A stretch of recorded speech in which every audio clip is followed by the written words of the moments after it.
Hello there! So we're heading into Mission 14, Symbols and Legends on Star Trek RESURGENCE. Let's go! Commander Rydek was able to work behind the scenes during the negotiations and made contact with a representative from the Hotari delegation named Tylus. She mentioned an unusual artifact of unknown origin being held under tight security within the Hotari palace, which she believes came from the mines on Tau. Now, this artifact might have a connection to the revolt, to the storm, and to the warp disruption we now know has been targeted at the Resolute. Commander Rydek, if you want to take it from here. Of course. Tylus managed to infiltrate the heavily guarded location within the palace and sent us these scans using my tricorder. It appears to be some sort of control panel, possibly connected to the warp disruption weapon originating on Tau.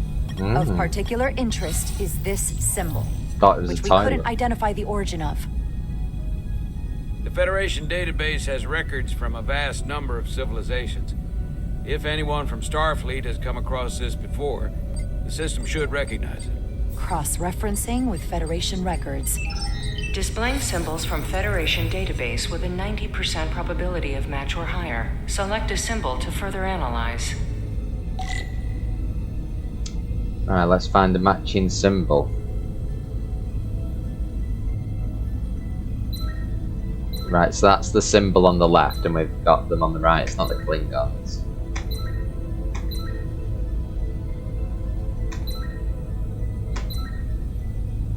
Ooh, could be that. Nah. Nah. Not that. Not that one.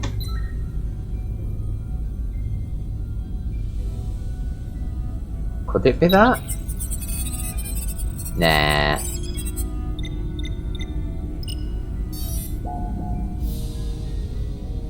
Let's try again. Oh. No. Could be that, couldn't it? No, it's too thin. Boo.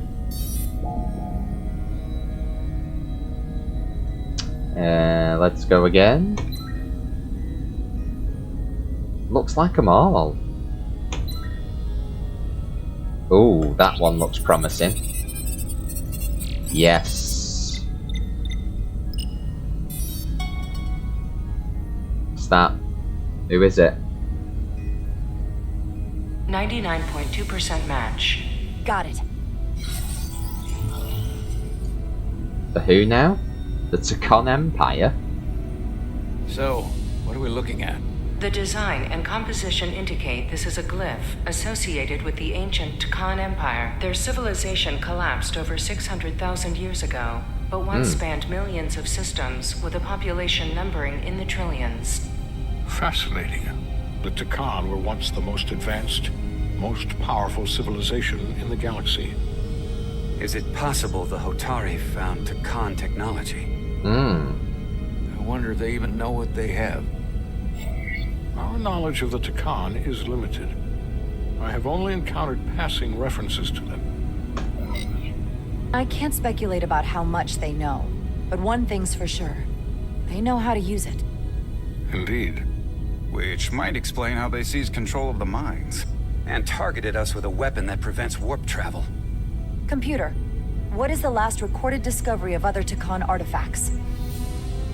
On stardate 41386.4, the USS Enterprise D, under the command of Captain Jean-Luc Picard, discovered a Takon outpost in the Delphi Ardus. According to the mission summary, an unbreakable energy-draining field was deployed against the Enterprise and a Ferengi ship. The Enterprise was only able to escape after negotiating their release with an entity known as Portal 6-3, Guardian of the Takon Empire. Unbreakable energy draining field. It starts to make sense. What else is there? There's a lot here. Let's take it piece by piece. Select the aspect you wish to learn more about. Right, so, sounds very similar. How about we look at the Enterprise D, good old Jean-Luc Picard ship? The technology to capture and hold the Federation flagship would have to be unbelievably powerful. Computer, what else can you tell us about the energy-draining field the Takan used? The Enterprise D was unable to break free on its own. The precise nature of the technology was never fully understood. Only that the crystalline technology used was beyond the comprehension of then-current Starfleet science. The engineering team found a quantized spin crystal formation in the shuttle you took to Hotari. They registered tetrametric radiation coming from it. We have Takan technology on board right now? We might. I'll run a full analysis in the containment lab.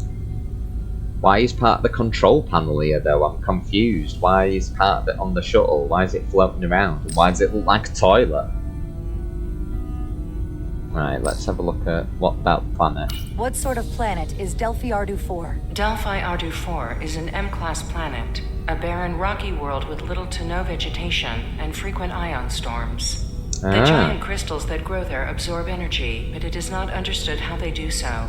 The entire Delphi Ardu system, consisting of 11 planets, was considered completely uninhabited until the encounter with Portal 6-3. Frequent ion storms. That can't just be a coincidence. It can't be.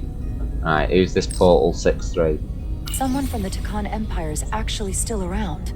Or at least was, 16 years ago. 16 Computer, years since what other TNG. information do you have on Portal 6-3, Guardian of the Takan Empire? The entity known as Portal 6-3 is of an unknown nature. A biped humanoid, he was unaware that the Takan Empire no longer existed at the time of the encounter. He was able to control the crystal-based technology of the Takan outpost through apparent telepathic means. It was by his choice that the Enterprise was released from the energy-draining field after Commander William T. Riker of the Away Team argued on behalf of both Starfleet and the Ferengi. Telepathic control of their technology. As I have said, Is he they're there? the most advanced civilization in the galaxy. Is he here? Controlling it for them? How would they use telepathy to do it? The Hotari are quite primitive, the Alydians say. There appears to be some sort of restriction order from Starfleet. Computer, explain this restriction. A Starfleet directive similar to General Order 7 forbids entering the Delphi Ardu system or attempting to make contact with Portal 6-3. Starfleet doesn't throw up a no trespassing sign for just anybody. I suppose it makes sense considering what happened to the Enterprise D. The Alydians should have crushed the revolt. But if the Hotari have Takan technology and can control it, I see why they're willing to negotiate peace. For all we know, this could be just the beginning. And we're up against something greater than we can imagine. Let's keep it to ourselves. For now, it's probably best we don't let on how much we know. Play our cards close to the vest. Smart. I agree. Then when the time is right, we can confront them.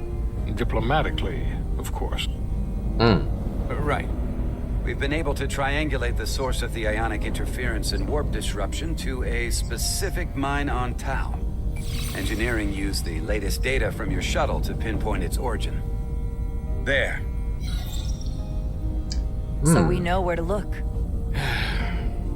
We need to know what's down there. What the Hotari are hiding, to better understand what we're up against. And to neutralize it if we can. Captain, embarking on a mission to the Hotari moon would not be viewed favorably by either side. However, given the circumstances, we are entirely within our rights to defend ourselves. I just want to make sure this doesn't blow up in our faces. Which is why I'm thinking of sending Commander Rydek on a covert mission to Tau. Sounds good. Assuming you're up to the task. It would require absolute secrecy. And obviously, it's not without risk. I'll get the away team in and out. They're in safe hands with me. Under normal circumstances, that would be the case. Given the sensitive nature of this incursion, I'm afraid you'll have to go it alone. I'm hoping Tylus can accompany you. The priority is to avoid detection. It's a calculated risk. The last thing we need is to get caught and then blamed for violating our neutrality and aggravating an already tense situation. We can't afford any mistakes, which is why I've chosen you. Yes, sir. I'll do everything in my power to make sure no one knows I'm there. Good. Of course, you'll have full support from the Resolute. And we'll make sure we take every precaution. Every precaution.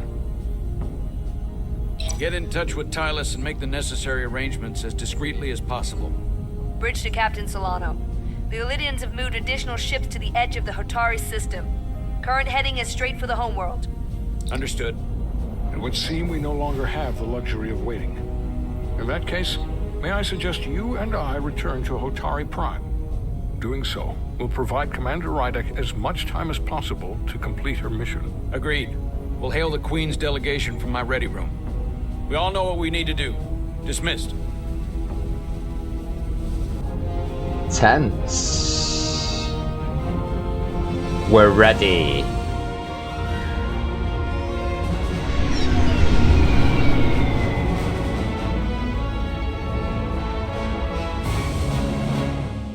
We are ready. So let's have a look at the impact of our choice then for Jara. So Captain Solano couldn't help but be impressed by Jara's willingness to undertake the mission's town despite the evident risk. Good. Bedrosian wasn't happy though. Was inspired by Jara's boldness when discussing how to address the Hotari threat during the senior staff meeting. Ambassador Spock hasn't changed his opinion, nor has Westbrook.